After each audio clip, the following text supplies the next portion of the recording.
बार जा रहा हूँ सायाजी होटल, देखते हैं अब क्या एक्सपीरियंस रहता है। अब तो गर्मी लग रही है बहुत, इधर से ही चलते चुपचाप। चलो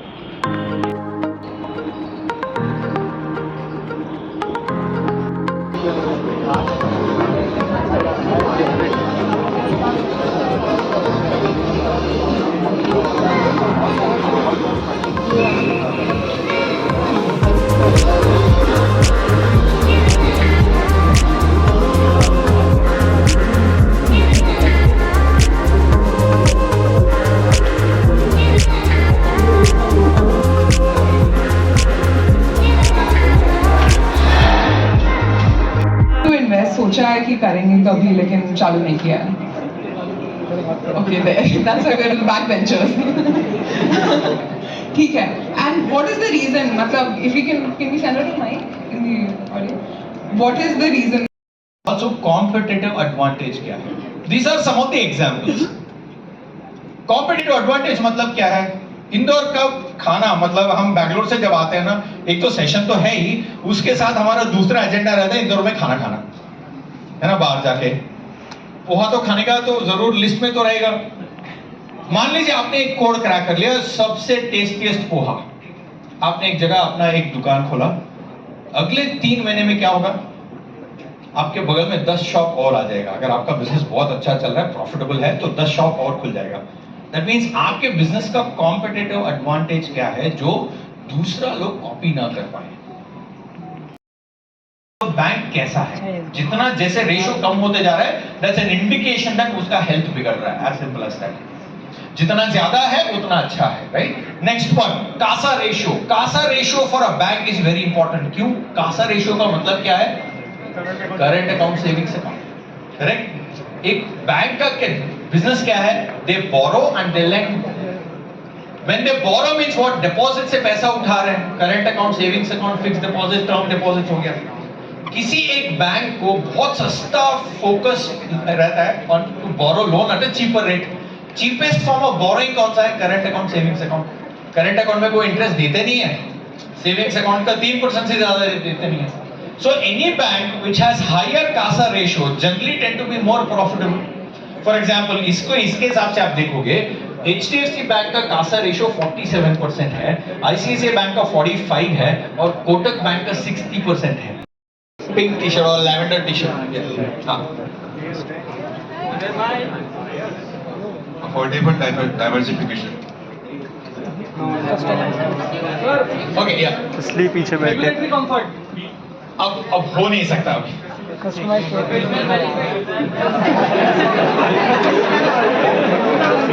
सब एक एक बोल दो। इसके लिए किसी को भी प्राइस नहीं। अभी 2 रॉन्ग गेस हो गया तो अभी ऑप्शन 50-50 हो गया। म्यूचुअल फंड का कौन सा एडवांटेज नहीं है, ये स्टेज। सबसे पहले फाइनेंशियल लिटरेसी, एक चीज को लेकर हम लोग बहुत ग्रिप करते हैं कि हमारे स्कूल्स में फाइनेंशियल लिटरेसी नहीं सिखाई जा रही है, हमारे कॉलेजेस में फाइनेंशियल लिटरेसी नहीं सिखाई जा रही है। तो इसका दूसरा आप एस्पेक्ट देखिए कि ग्रो जैसी ऑर्गेनाइजेशन यहाँ पे आके आपको फाइनेंशियल लिटरेट बना रही है। 1 2 फाइनेंशियल लिटरेसी बहुत ज्यादा जरूरी है, क्योंकि आप आजकल अगर आप न्यूज़पेपर खोलें आपको पता चलेगा कि एक 40 साल का इंजीनियर के साथ किसी ने 1 करोड़ की धोखाधड़ी कर दी। एक 35 साल के व्यक्ति से किसी ने 40 लाख रुपए निकलवा लिए बिटकॉइन के नाम पे, इसके नाम पे, उसके नाम पे। क्यों निकलवा लिए? क्योंकि क्या नहीं था? Financial literacy. तो ये फाइनेंशियल लिटरेसी एक एक्चुअली में एक लाइफ स्किल है। और सच बताऊं तो मैंने तो अपने घर पे अपने बच्चों को बहुत छोटी उम्र से ये चीजें इनकलकेट करनी शुरू कर दिया। उसका मतलब ये नहीं है कि मैंने उनको पैसे पकड़ाए जा सिमरन जा जी ले अपनी जिंदगी में, ऐसा नहीं। उन्हें बेसिक्स बताने शुरू कर दी, जैसे कि टैक्सेस क्या होता है, इंश्योरेंस क्यों बहुत ज्यादा जरूरी है, या इन्वेस्टिंग कैसे, बेसिक क्या होते हैं इन्वेस्टिंग के, वो सारी चीजें। मेरा भी ऐसे ही हुआ। तो क्लास 12th में मेरे एक फ्रेंड थे हर्ष गोलचा, और वो थे मारवाड़ी। अब उनके घर में सुबह 9 साढ़े 9 बजे टीवी ऑन होता था और फिर अपना वही 3 साढ़े 3 बजे तक टीवी चलता था और सारी फैमिली बैठती थी टीवी के सामने, ये स्टॉक खरीदना है, ये स्टॉक बेचना है। तो बहुत क्लोज फ्रेंड था वो मेरा, कॉलेज के साथ में उसका घर था। तो कभी हम लंच पे चले गए, भाई साहब टीवी पे स्टॉक चल रहा है, कभी भी चले जाओ स्टॉक की बातें चल रही है। तो वहां से ये मैं आपको बात बता रहा हूँ 2007-8 की, तब मैं अपने कॉलेज में था। पहली बार स्टॉक खरीदा मैंने, कुछ नहीं पता था स्टॉक मार्केट क्या होती है क्या नहीं होती है। और आई थिंक आप में से भी सबने ऐसे ही कुछ खरीद लिया होगा किसी दोस्त के कहने पे, और जो बुरी हालत हुई स्टॉक की बस पूछो मत तुम। फिर उसके बाद मैंने कहा नहीं भाई हमसे नहीं हो पाएगा, दूर हट गए। फिर वही 2011, 2017 में index fund, then active mutual fund. उसके बाद मैंने सोचा कि ओके, अब मैंने काफी पैसा ऐसी इक्विटी में लगा दिया है जो ऑटो पायलट पे है, यानी म्यूचुअल फंड्स में। Then I started learning about how to select the stocks, and मैं उसका फ्रेमवर्क भी शेयर करूंगा आपके साथ। उसके बाद मैंने कुछ बहुत चुनिंदा स्टॉक्स है मेरे पोर्टफोलियो के अंदर, बहुत ही चुनिंदा स्टॉक्स हैं।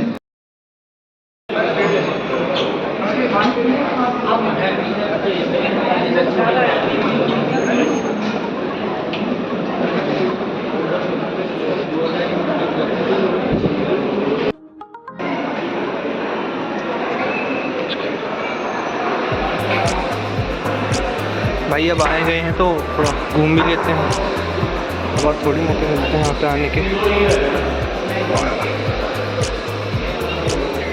यहाँ पे कुछ चल रहा है।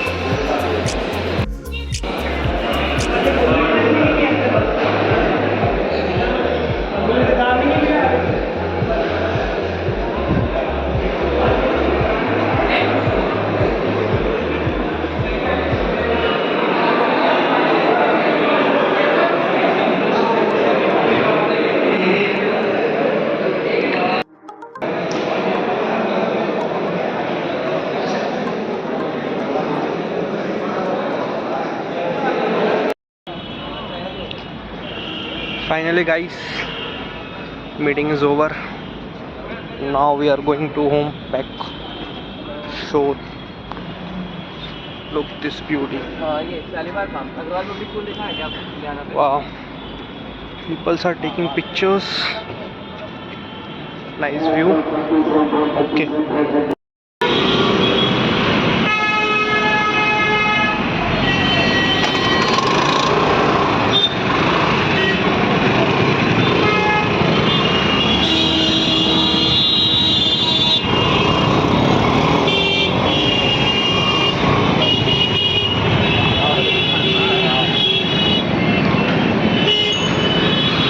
अभी मेट्रो का काम चल रहा है यहाँ पे और बहुत सालों से चल ही रहा है।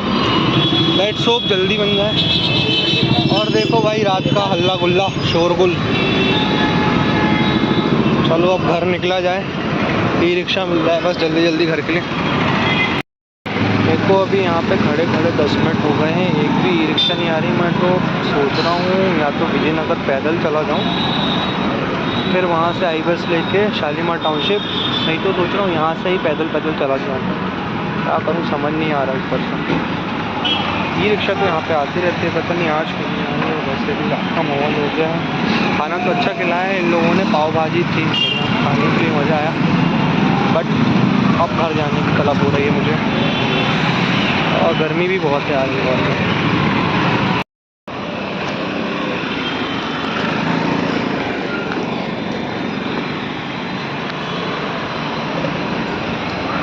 फाइनली मैंने ये सोच लिया भाई, थोड़ी सी कंजूसी बरतते हुए पैदल ही चलते हैं घर।